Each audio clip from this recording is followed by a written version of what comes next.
जळगावच्या मुक्ताईनगरमध्ये यंदा 3000 हेक्टरवर तुरीची लागवड. दिवसेंदिवस थंडीचं प्रमाण वाढत असल्याने तुरीच्या पिकाला पोषक वातावरण. शेतकऱ्यांची प्रतिक्रिया. रबीच्या पिकाला बहर आल्याने शेतकऱ्यांमध्ये समाधान. विदेशात यंदा कमी प्रमाणात द्राक्षांची निर्यात होणार. अतिवृष्टीमुळे 70% द्राक्षांच्या बागांचं नुकसान. 42,000 द्राक्ष उत्पादक शेतकऱ्यांनी विदेशात द्राक्ष पाठवण्यासाठी नोंदणी केली होती. सिंधुदुर्ग जिल्ह्यात अवकाळी पावसामुळे झालेल्या नुकसानीपोटी 4,08,69,000 रुपये नुकसान भरपाई मंजूर. ऑक्टोबर महिन्यात ऐन भात कापणीच्या हंगामात अवकाळी पावसामुळे झालं होतं नुकसान.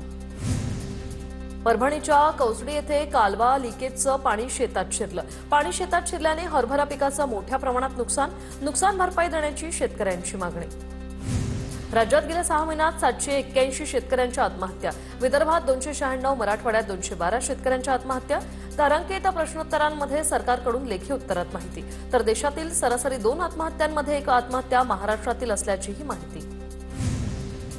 धाराशिव जिल्ह्यातील 5 लाख शेतकऱ्यांचा पीक विमा अडकला. खरीपातील 504 कापणी प्रयोगापैकी 217 प्रयोगावर विमा कंपनीचा आक्षेप. धाराशिवमधील 5 लाख शेतकऱ्यांनी 130,79,00,000 रुपये विमा भरला. भीमाशंकर सहकारी साखर कारखान्याकडून पहिला हप्ता 3,100 रुपये प्रति मेट्रिक टनाप्रमाणे देण्याचा निर्णय. लवकरच शेतकऱ्यांच्या बँक खात्यावर हप्ता जमा करणार. कारखान्याचे अध्यक्ष बाळासाहेब बेंडे यांची माहिती. सोलापूर जिल्ह्यातील ऊस दर जाहीर न करणाऱ्या साखर कारखान्यांनी तात्काळ दर जाहीर करावे. जिल्ह्यातील साखर कारखानदारांना जिल्हाधिकाऱ्यांचा इशारा. 15 कारखान्यांकडून अद्याप दर जाहीर झालेले नाही. वसमतमधील 11 कृषी निविष्ठा विक्रेत्यांचे परवाने रद्द. चढ्या दराने खत विक्री, खतासोबत लिंकिंग देणं यासह अनेक तक्रारी आल्यानंतर ही कारवाई. तर विक्रेत्यांनी चढ्या दराने खतांची विक्री करू नये, कृषी अधिकाऱ्यांचं आवाहन.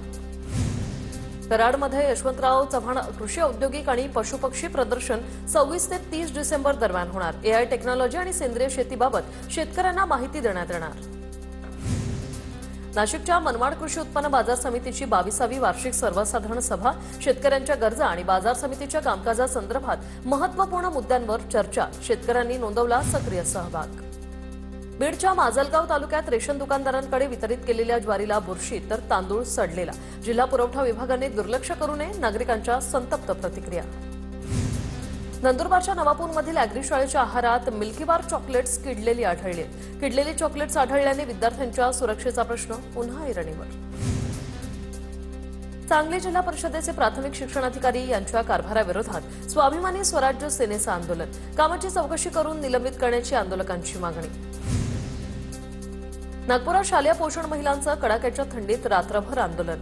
किमान वेतनात वाढ मिळावी अशी महिला कर्मचाऱ्यांची मागणी.